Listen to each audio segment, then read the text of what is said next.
بسم الله الرحمن الرحيم. الحمد لله رب العالمين، وأفضل الصلاة وأتم التسليم على سيدنا محمد وعلى آله وصحبه أجمعين، والرضا عن الصحابة والتابعين وتابعيهم بإحسان إلى يوم الدين. اللهم علمنا ما ينفعنا وانفعنا بما علمتنا، وزدنا علما وفقها في الدين. اللهم لا سهل إلا ما جعلته سهلا، وأنت تجعل الحزن إذا شئت سهلا. سهل لنا أمورنا برحمتك يا أرحم الراحمين. كنا نتحدث عن الاعتصام بالكتاب والسنة. الكتاب هو القرآن، والسنة هي كلام رسول الله صلى الله عليه وسلم. وليس المراد بالسنة هي صلاة السنة، ولك الكتاب والسنة هما المصدران الأساسيان للتشريع، القرآن وحديث رسول الله صلى الله عليه وسلم. قال تعالى: هو الذي بعث في الأميين رسولا منهم يتلو عليهم آياته ويزكيهم ويعلمهم الكتاب والحكمة. سماه الله الحكمة، سمى السنة يعني حديث رسول الله الحكمة. قال سيدنا الإمام الشافعي رضي الله عنه: الكتاب هو القرآن، والسنة هي أو الحكمة هي سنة رسول الله صلى الله عليه وسلم، لأن المصطفى عليه الصلاة والسلام قال: أوتيت القرآن ومثله معه. أوتيت القرآن ومثله معه، يعني مو بس القرآن، هذا القرآن ألفاظه ومعناه من الله، أما الحديث فألفاظه من رسول الله، والمعنى والحكمة فيه من الله، لأن النبي عليه الصلاة والسلام لا ينطق عن الهوى، إن هو إلا وحي يوحى. ما في كلمة يقولها، ولا في فعل يفعله، ولا في تقرير يقرره، إلا بوحي من عند الله. وما ينطق عن الهوى إن هو إلا وحي يوحى. كلامه، فعله، نومه، عاداته، كل أفعاله، كل أقواله، كل ما صدر عنه فهو بوحي من الله، ولذلك لا يمكن أن يجري عليه خطأ في حال من الأحوال. طالما أن هذا كله بوحي من الله، معناها إذا أننا نسبنا إليه الخطأ فقد خطأنا الوحي. سيدنا عبد الله بن عمرو بن العاص رضي الله عنه وعن أبيه رضي الله عنهما، هذا كان حريص على كلام النبي صلى الله عليه وسلم. كان دائما إذا جالس النبي ايده ورقة وقلم، كل ما يقوله النبي يسجله. قال له بعض الناس، بعض الصحابة قالوا له: يا عبد الله، أنت تكتب كل شيء يقوله النبي؟ والرسول ربما يمزح، ربما يتكلم في الهزل، ربما يتكلم في الغضب والرضا والجد والهزل. قال: فأسقط في يدي. سويت أنا عم بكتب كل شيء؟ قال: مالي إلا أشكي حالي للنبي عليه الصلاة والسلام. اجى لعند الرسول قال له: يا رسول الله، انت شايفني عم بكتب كل شيء عنك، وقد نهاني بعض أصحابك قالوا لي: تكتب كل شيء عن رسول الله، والرسول يتحدث في الرضا والغضب وفي الهزل والجد. فالنبي عليه الصلاة والسلام بماذا أجاب؟ قال: يا عبد الله، اكتب، فوالذي بعثني بالحق لا يخرج من هذا إلا حق. واشار الى فمه الشريف، قال له اني لاغضب ولا اقول الا حقا، اني لامزح ولا اقول الا حقا. النبي ما هو مثل حكايانا، نحن اذا زعلنا ربما نتكلم باشياء ما هي صحيحة، ربما اذا مزحنا نمزح في امور خارجة عن اللياقة. اما النبي عليه الصلاة والسلام هزله جد وجده جد، ما عنده مزاح. المزاح لا يقول الا حقا، يغضب ولا يخرجه الغضب عن حدود الحق. قال له اذا اكتب، فوالذي بعثني بالحق لا يخرج من هذا الا حق، وما ينطق عن الهوى ان هو الا وحي يوحى. ذلك بيقولوا قال الرسول بيجتهد، يعني بيفكر. اذا ما اجا هيك، في بعض الناس قالوا انه اذا ما اجا نص من القرآن من عند الله يفكر ويجتهد، واذا اجتهد جاز عليه الخطأ والصواب. قلنا لهم يا مغفلين، النبي عليه الصلاة والسلام لا يجتهد لأن أمور كل مكشوفة، يجتهد الذي عميت عليه الأمور.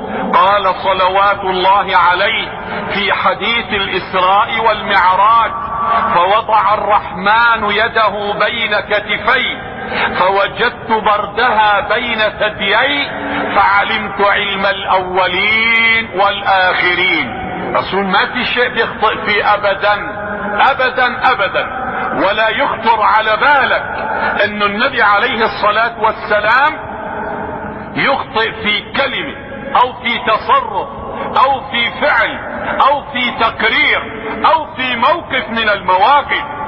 إذا كان فعل هذا ليعلمنا في بعض الأمور يفعلها صلى الله عليه وسلم تعليما لنا. كل الأنبياء معصومون من الخطأ، كل الأنبياء كمل، وقت ما تولد أمهات كاملين. ما هو مثل حكايانا، نحن نجتهد ونخطئ ونصيب. لو كان الرسول يخطئ ويصيب ما الله أن اتبعوه، قال: وما آتاكم الرسول فخذوه وما نهاكم عنه فانتهوا. اللي بيأتيكم به خذوه، ما تفكر فيه تاخذ وتعطي. قليل العقل اللي بياخذ وبيعطي بكلام النبي، يقول بصير وما بصير. لا، مجرد ما قال: إذا قالت حذامي فصدقوها فإن القول ما قالت حذامي. أما غير النبي عليه الصلاة والسلام كل شيء محتمل. غير النبي والأنبياء، الأنبياء معصومون من الخطأ. قال: إني لأغضب ولا أقول إلا حقا، إني لأمزح ولا أقول إلا حقا، والذي بعثني بالحق لا يخرج من هذا إلا حق. إذا الحديث دائما حديث النبي كله صدق وكله حق. أوتيت القرآن ومثله مع، يعني الحديث يعني السنة. عن العرباض بن سارية، واحد من الصحابة اسمه العرباض ابن سارية رضي الله تعالى عنه، قال: وعظنا رسول الله موعظة وجلت منها القلوب وذرفت منها العيون، فقلنا: يا رسول الله، كأنها موعظة مودع، كأنه عم بتودعنا. قال: أوصيكم بتقوى الله والسمع والطاعة، وإن تأمر عليكم عبد، ولو كان أميركم عبد بدك تسمعوا وتطيعوا. وإن يعش منكم، وإنه من يعش منكم فسيرى اختلافا كثيرا، فعليكم بسنتي، كلامي وطريقتي وفعلي وقولي. السنة بالأساس هي الطريقة، لكن أخذت على كلام النبي. فعليكم بسنتي وسنة الخلفاء الراشدين المهديين من بعدي عضوا عليها بالنواجذ، وإياكم ومحدثات الأمور، فإن كل محدثة بدعة، وكل بدعة ضلالة، وكل ضلالة في النار. رواه أبو داود والترمذي وقال حديث حسن صحيح. وقال عليه الصلاة والسلام: لا يؤمن أحدكم حتى يكون هواه تبعا لما جئت به. يكون هواه غايته والشيء الذي يهواه تابعا لشريعة سيد الوجود، لا اعتراض ولا نقاش ولا أخذ ولا رد، تنفيذ فوري على الفور. بمجرد ما واحد يقول لك قال رسول الله قل له على الراس والعين. اما غير النبي قال له سيدنا عبد الله بن عباس: ما منا احد الا رد ورد عليه الا صاحب هذا القبر الشريف، واشار الى ضريح النبي صلى الله عليه وسلم، لانه كلامه مهضوم، كلامه ناضج، عم يعطيك الزبدة، عم يعطيك خلاصة الحكم، كلامه حق. ذلك اللي ياخذ ويعطي يقول ليش وما ليش، قل له قال رسول الله صلى الله عليه وسلم: ما امرنا ولا قال شيئا يأمرنا به الا وفيه نفعنا، وما نهانا عن شيء الا وفيه ضررنا. اذا نحن نرحب بكل ما يصدر عنك يا سيدي يا رسول الله، لانك اعلم بما يصلحنا وبما يفسدنا. هو اعلم. ليش؟ لانه قال: ادبني ربي فاحسن تأديبي. بعد خلقه القرآن. قالوا للسيدة عائشة رضي الله تعالى عنها، سألها ابن اختها قال لها: يا اماه يا خالة اخبريني عن خلق رسول الله. هذا سؤال ما في اصعب منه، ده تجاوبه. كان جوابا ما في ابلغ ولا اخصر منه من جوابها رضي الله عنها. قالت: يا بني اما قرأت القرآن؟ قال: بلى. قالت: كان خلقه القرآن.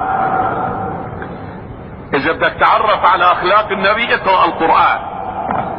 من اراد ان يتعرف على عظمة النبي فليقرأ القرآن. من اراد ان يتعرف على صفات النبي فليقرأ القرآن. القرآن كان ينبع منه، اخلاقه قرآنية الهية. ادبني ربي فاحسن تأديبي. ذلك اذا قال لا قول لا، اذا قال ايه قول ايه، نعم نعم. ذلك سيدنا ابو بكر الصديق كل ما يقوله النبي يقول له: صدقت صدقت صدقت. ما ياخذ ويعطي، لانه بيعرف ان ما يقوله حق وما ينطق عن الهوى، لانه هذا اجاء من الله ما هو من عنده. كل ما عند رسول الله هو من الله، والله اعلم بما يصلح خلقه وبما يفسدهم. ليش؟ لانه الله هو الذي برأنا، وهو اعلم بما يصلحنا وبما يفسدنا. نحن بنقول لهم دائما اللي بيخترع جهاز هو اللي بيعرف ايش بيفسده ايش بيصلحه. اللي اخترع المسجله حط معه كتالوج، او اخترع مثلا الراديو، او اخترع التلفزيون، او اخترع هالآلات الحديثة، حطوا معه كتالوج. يعني كتالوج هذا قانون لهذا الجهاز. حتى الميكروفون، تشتري ميكروفون مع كتالوج. كتالوج عم بيقول لك انا قانون لهذا الجهاز. حطوا مين؟ المخترع. بيعرف هذا الزر اذا صار له شيء تعطل الجهاز، هذا الشريط، هذا مثلا الانبوب، هذه الميكروفون، هذه البصلات، هذه الاجهزة، يعلم منين فسادة ومنين اصلاحها. حط لك قانون في هذا الكتالوج. ليش؟ لانه هو اللي اخترعه، هو اللي ابتكره. قدم لك، قال لك هذا الزر الفلاني، هذا الشريط للشغل الفلانية، هون البريد، هون مثلا ممكن يعلى الصوت، هون ممكن اخفاضه، هون ممكن ترفيعه، هون ممكن تضخيمه، وهكذا. مين؟ الكتالوج. فاذا حصل معك عطل راجع الكتالوج، يعني راجع المخترع. والله عز وجل اذا صح التعبير هو الذي ابتكر هذا الجهاز واخترع الجهاز الانساني. مع نحن عمال ايش؟ نتنزل بالتعبير. الله ما هو مخترع ولا هو مبتكر، الله خالق. المبتكر عم جمع اجزاء، جزء من هون جزء من هون، لكن الله عز وجل خلق كل الاجزاء. خلق الانسان وكون الانسان وبرأ الانسان وصور الانسان من نطفة خلق، من نطفة خلق. النطفة يجعل فيها السمع والبصر واللسان والعقل والقوى والتفكير والخلايا. الانسان اعظم مخلوق في هذا الكوكب، بل هو اعظم شيء في هذا الوجود. ولقد خلقنا الانسان في احسن تقويم. طيب، خلقنا الانسان وحط معه كتالوج. الكتالوج هو القرآن. قال لك يا انسان اذا صار معك فساد، صار عطل، راجع الكتالوج. ايش عم تصير معك؟ قال عم تصير معي مشاكل في البيت، بين الزوج والزوجة، بين الاخ واخوه، بين الولد وابوه، بين الاب وابنه، بين الجار وجاره. شوف الكتالوج، راجعه. اقرأ القرآن. هذا كتالوج للإنسان، هذا هو القانون الإلهي لهذا الإنسان الذي خلقه الله، وهو أعلم بما يفسده وما يصلحه. ألا يعلم من خلق وهو اللطيف الخبير. إذا عم تصير معك مشاكل راجع هذا القانون، وبقول لك منين اجتك المشاكل. قال ابنه ما عم بسمع له كلمة. انت عم تسمع كلمة لربك، حتى يسمع لك ابنك الكلمة. كيفما تعامل به الحق يعاملك به الخلق، كيفما تعامل به الحق يعاملك به الخلق. شلون انت مع ربك عم تطيعه؟ الا زدت ورا ظهرك، قانونه ورا ظهرك، واوامره ورا ظهرك. بده يجي ابنك يزتك ورا ظهره، بتقول له على امر ما بيسمع، نهي ما بيسمع، امشي هيك بيمشي بالعكس. كذلك الزوجة، كذلك الاخ، كذلك الشريك، كذلك الجار. قال احد الصالحين اني لاعرف اثار معصيتي على خلق زوجتي ودابتي وخادمي. ارجع الى نفسك.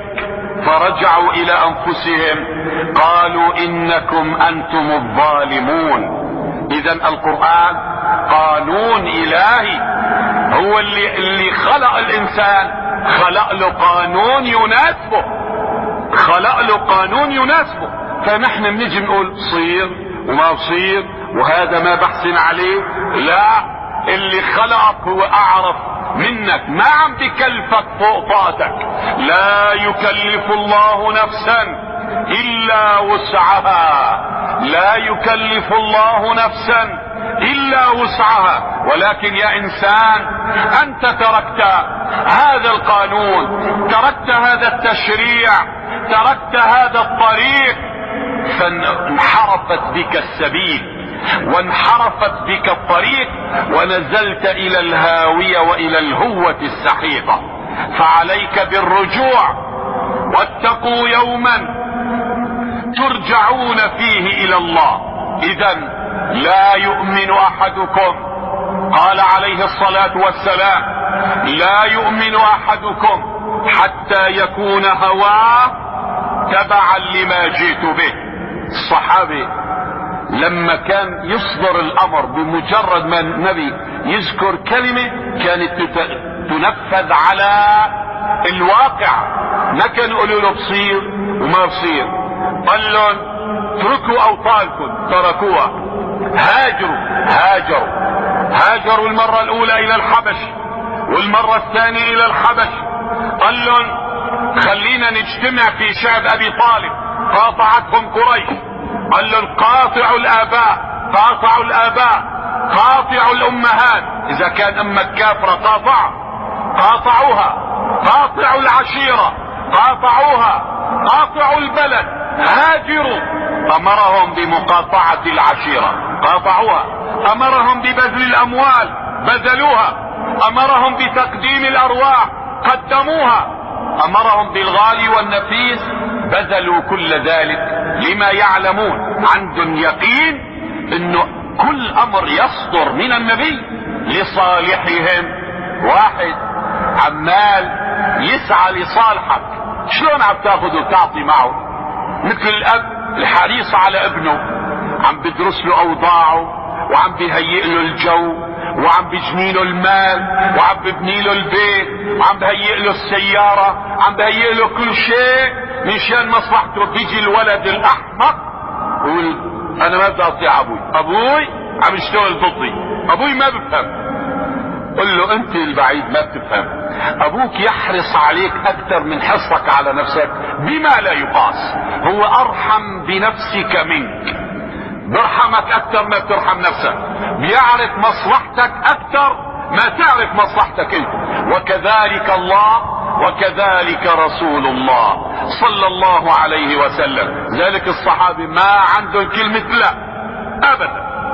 قال لهم: قدموا ارواحكم، قدموها. والله لو امرهم بذبح نفوسهم لقدموها قرابين مبرورة لربهم العلي الكبير.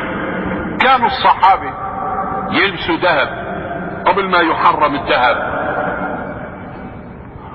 صعد النبي عليه الصلاة والسلام الى المنبر وبيده قطعة ذهب وقطعة حرير. قال: ايها الناس، هاتان حرامان على ذكور امتي حل لاناثهم. حرير الذهب للنساء، للرجال حرام. واحد من الصحابة لبس خاتم من ذهب، فورا نزعه زته على الارض. قالوا له: خذوا حطوا. قال له: لا، الرسول قال نزعه، بدنا ننزعه. قالوا له: خذ اشتري. ما بياخذ. طرحوا الى الارض تنفيذ، لانه بيحبوا ينفذوا الكلام، مع انه لو اخذوا حطوا بجيبه وراح اشترى فيه معلش، ولكن من حبه لطاعة النبي فورا نزعوا وطرحه على الارض. بياخذوا فقير ياخذوا مسكين ياخذوا، اما هو فلن يصل اليه ولن يمسه بعد الان. كانوا العرب بالنسبة لشرب الخمر عندهم امر عادي جدا. كانت الخمر يمونوها مونة في البيت، شلون نحن من مون الزيت والسمنة، هن بيمونوا الخمر ايضا بيشربوا. في بعض عقلاء حرموا الخمر على انفسهم حتى في الجاهلية، مثل سيدنا ابو بكر الصديق ما كان يشرب الخمر ولا في الجاهلية ما شربها. سيدنا علي ما شربها وما ذاقها قط.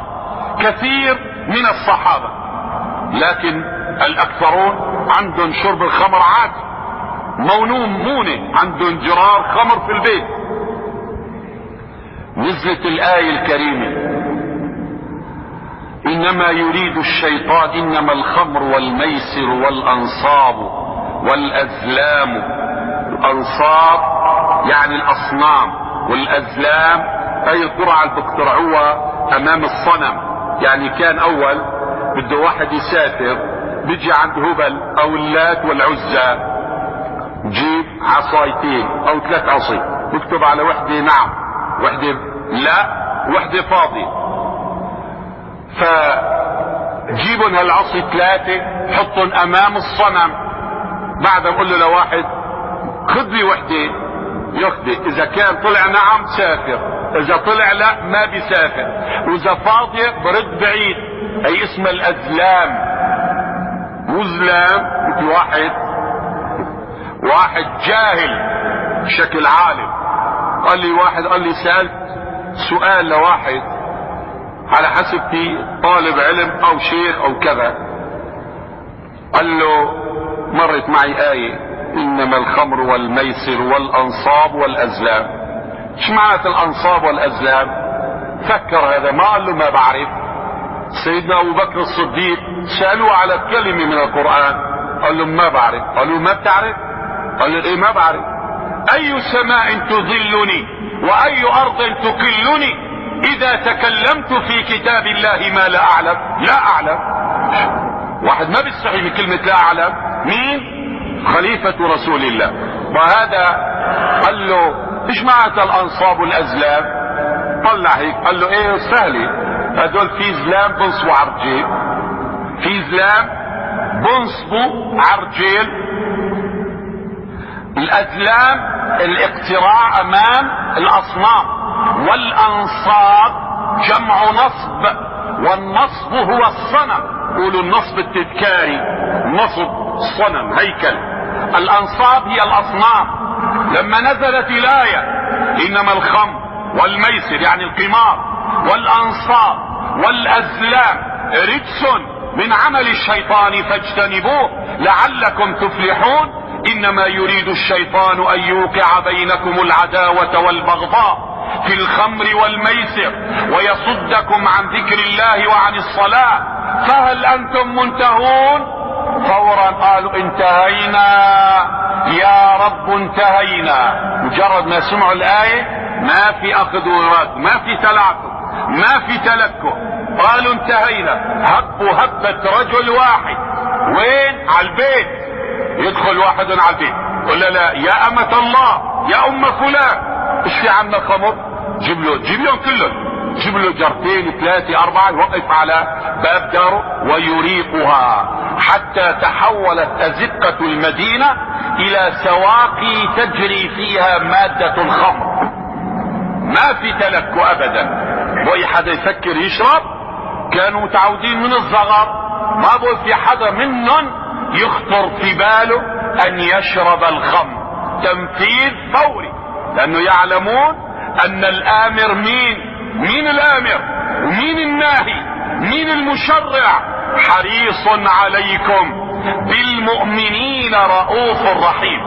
امريكا في الخمسينات ارادت ان تحرم الخمر على رعاياها، اصدر القانون تحريم الخمر في عام 53 على ما اعتقد.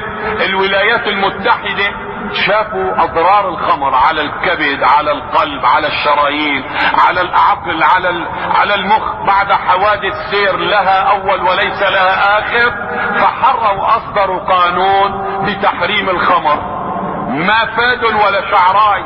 هن الذين اصدروا الاوامر راحوا يعبون كؤوسهم من جديد ويحتسونها اكثر من ذي قبل. ليش؟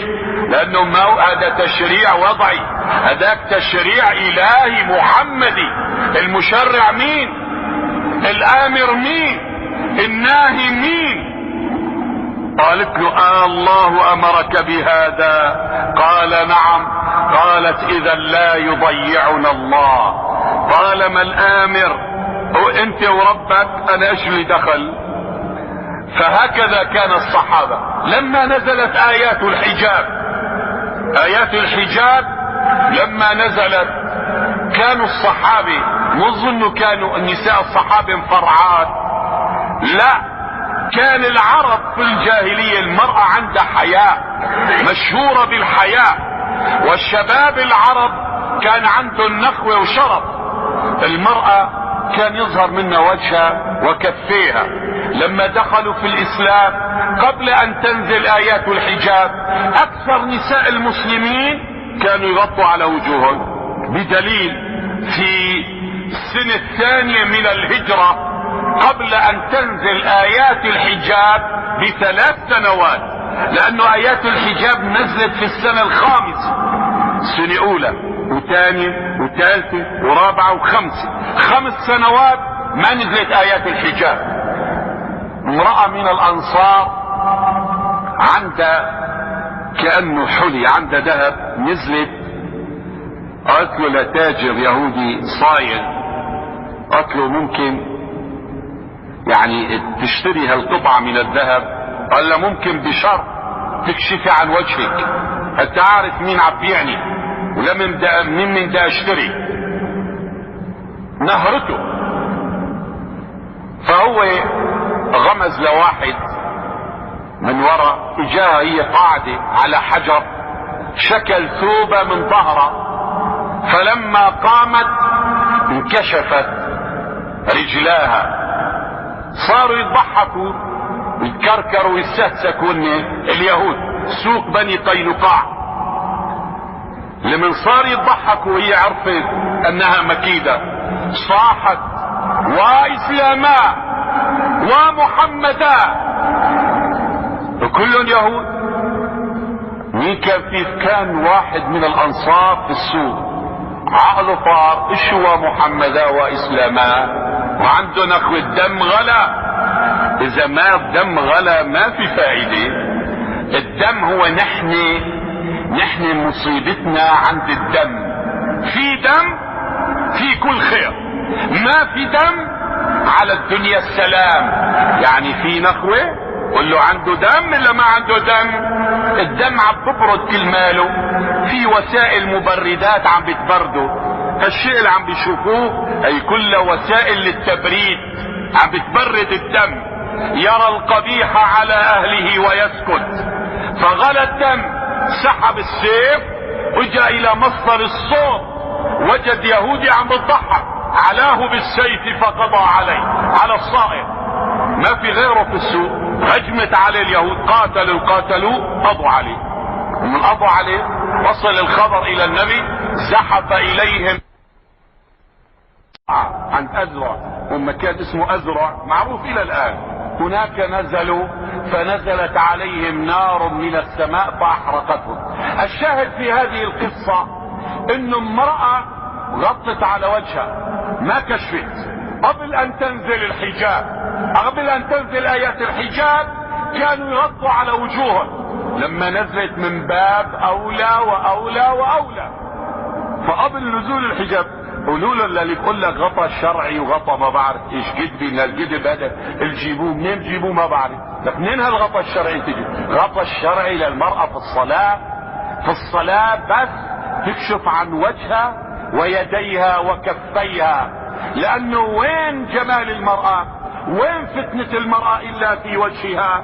اذا مكان الفتنة كشفته يا اخي ما نضحك على بعضنا. فالصحابة قبل نزول آيات الحجاب كانت النساء تستحي. لما نزلت آيات الحجاب أسرع الرجال إلى البيوت. في السنة الخامسة نزلت الآية: يا أيها النبي قل لأزواجك وبناتك ونساء المؤمنين يدنين عليهن من جلابيبهن ذلك أدنى أن يعرفن فلا يؤذين. يا أيها النبي قل لمين؟ لثلاث أنواع من النساء: أزواجك وبناتك. كم بنت له؟ له 4. مو بيقولوا له بنت وحدة. قل لهم كذبتم ورب الكعبة.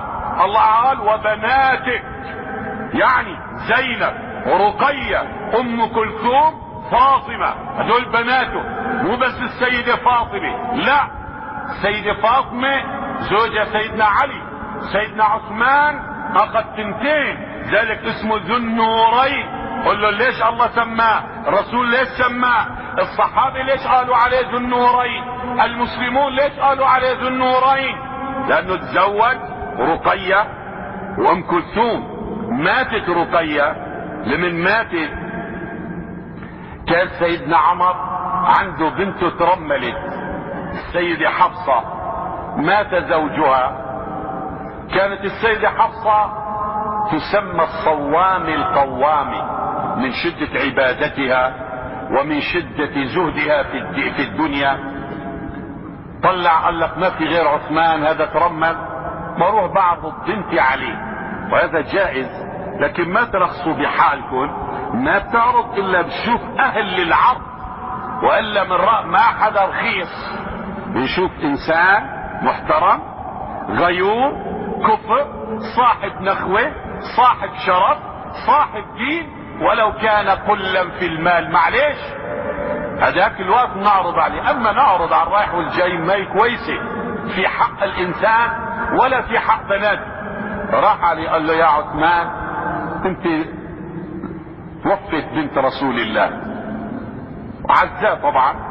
قال له انت بتعرف بنتي حفصه ومكانتها في الاسلام، في العباده، في الزهد، في الصيام، في القيام، وانت من انت رجل كذا وكذا مشهور معلوم مكانتك عند رسول الله، فانا اقدم لك حفصه. سيدنا عثمان يقول لك انا بعد بنت رسول الله، في حدا بعد بنت رسول الله اجيب زوجي؟ قال لا ارب لي في ابنتك. زعل سيدنا عمر، زعل وغضب غضب شديد. انا عم بعرض عليك بنتي وبنتي ما هي قليله، انت تقول لي لا ارب لك بها. راح عند سيدنا ابو بكر، سيدنا ابو بكر متزوج، قال له ممكن تقبل هديه؟ قال له لا ارب لي بها. زعل اكثر، جاي داخل عند الرسول كله غضب. قال له رسول تعال. خير؟ قال يا رسول الله عرضت حفصة على ابي بكر وعثمان فابيا. قال يا عمر يتزوج ابنتك من هو خير من ابي بكر وعثمان، ويتزوج عثمان من هي خير من ابنتك. سيدنا عمر فاجأ، مين افضل من ابو بكر وعثمان؟ ما في حدا غير رسول الله.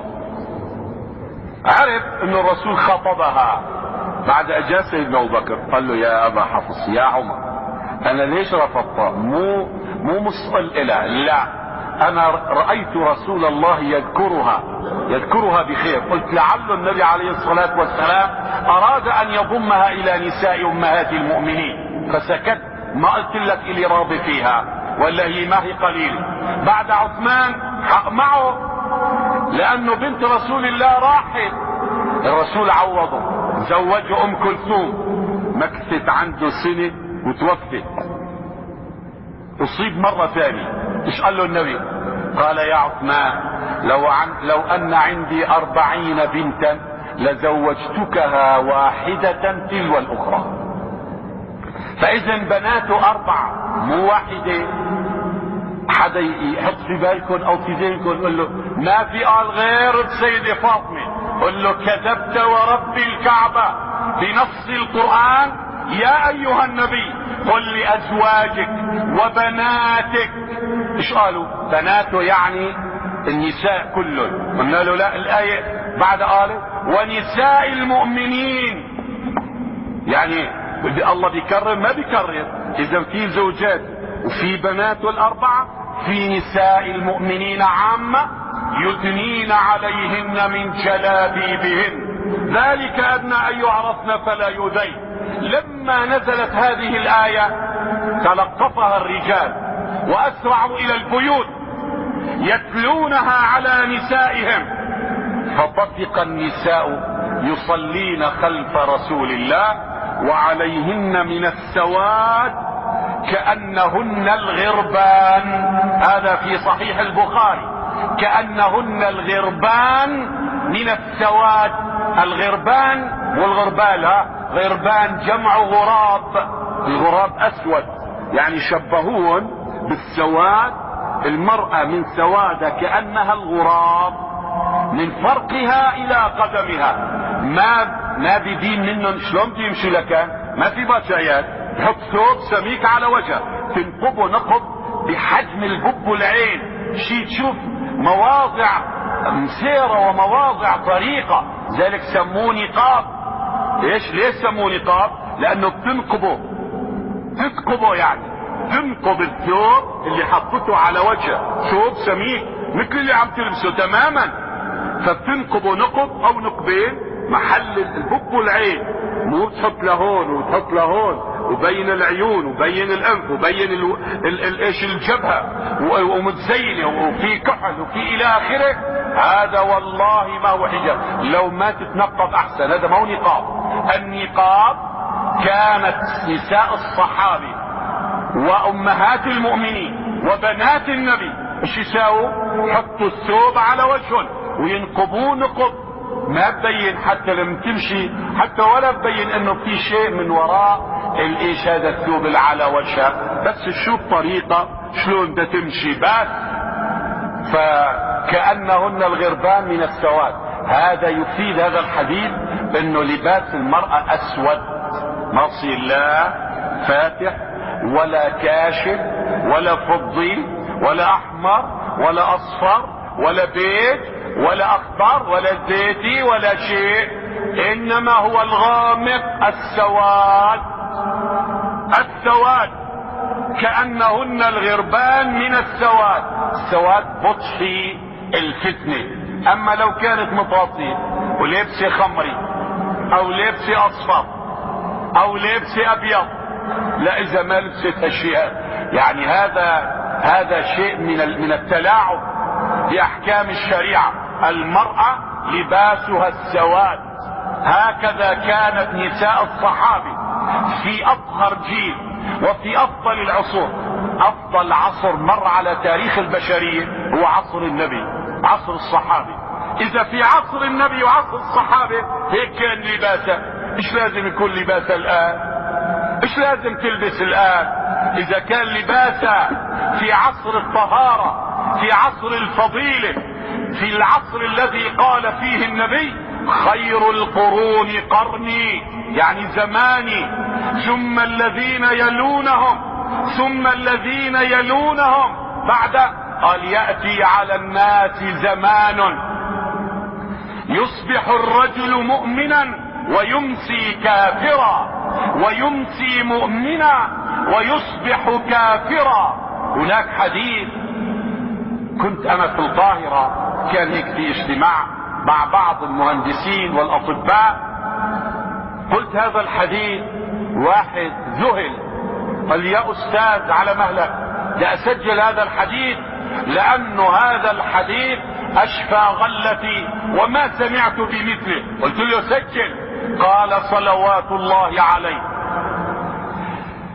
يأتي على الناس زمان لا يسلم فيه لذي دين دينه الا من فر بدينه من شاهق الى شاهق، من جبل الى جبل.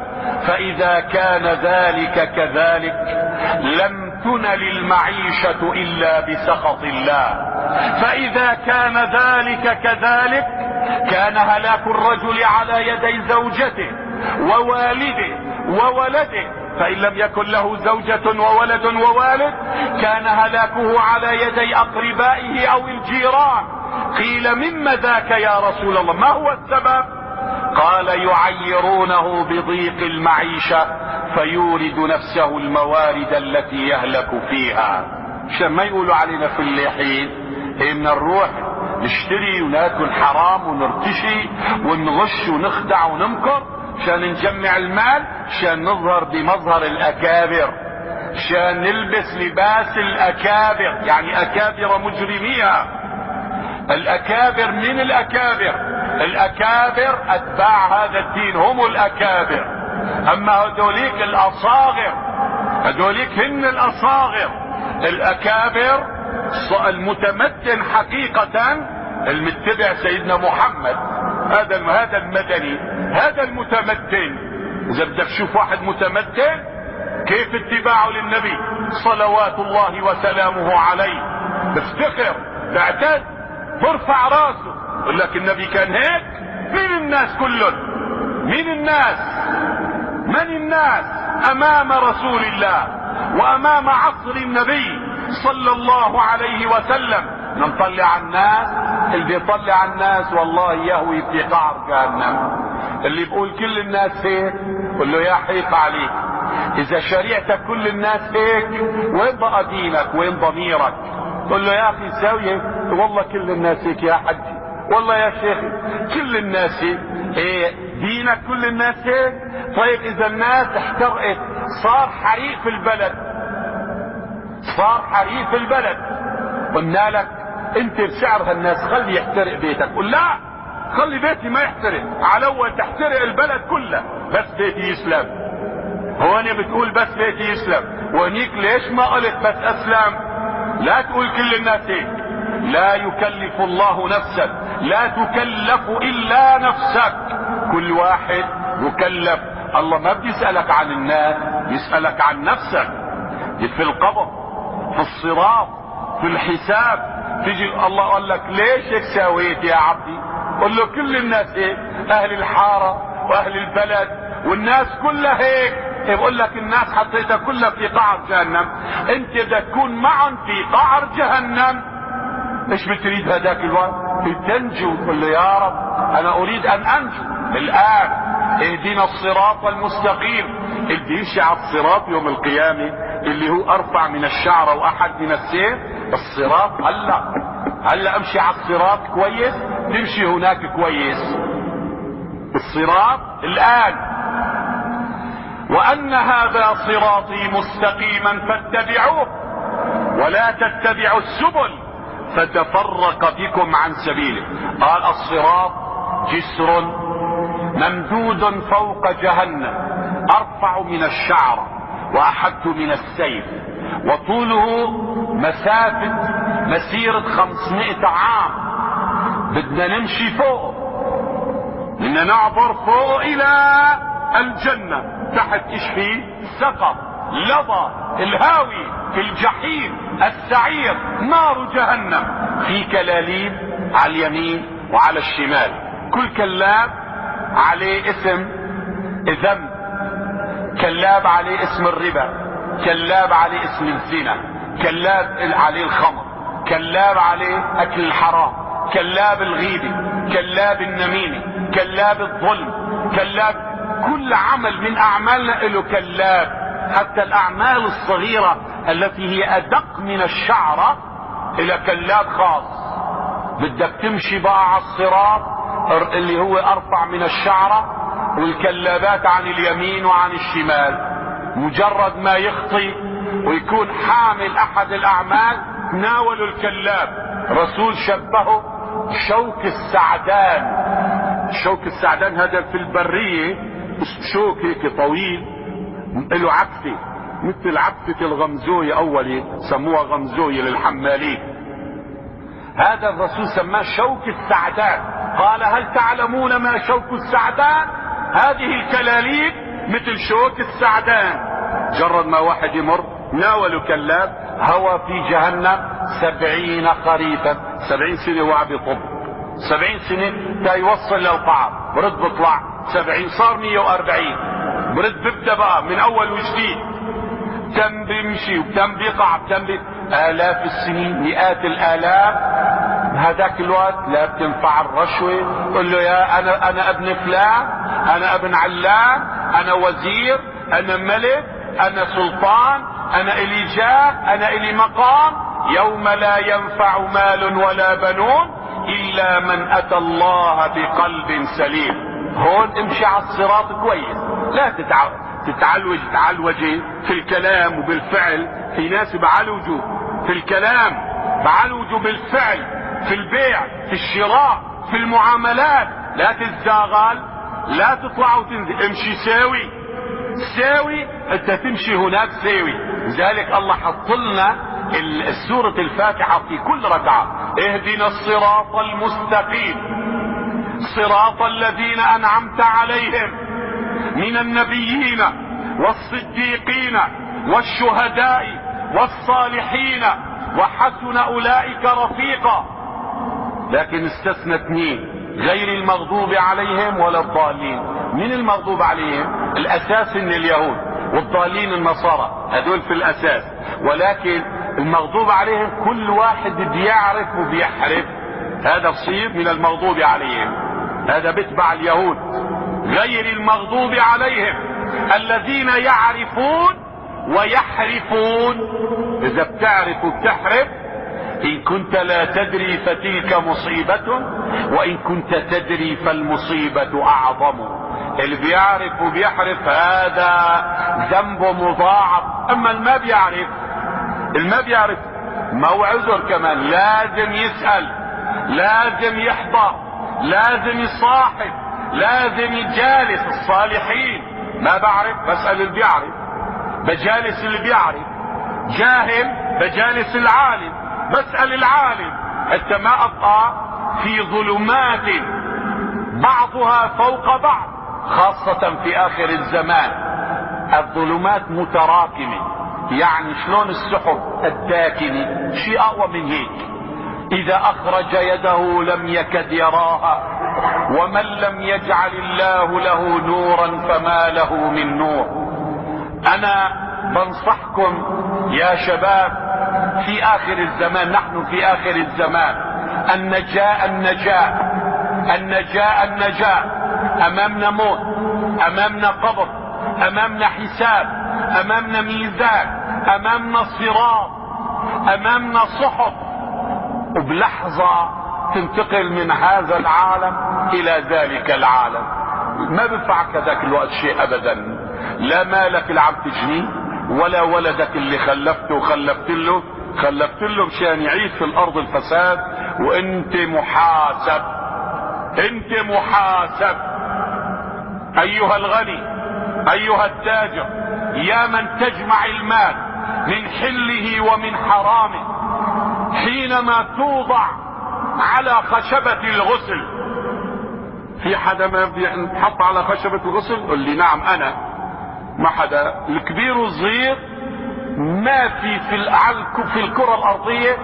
حتى هذا تكريم، يعني عند الكفر الفجرة عندهم لا في خشبة غسل فورا الى الحفرة. وهلا في بريطانيا قال اصدروا قانون انه لاش عم تدفنوا الاموات، صار في ضيق في الاراضي، يعني صارت الاراضي غالية والقبر عم بيكلف.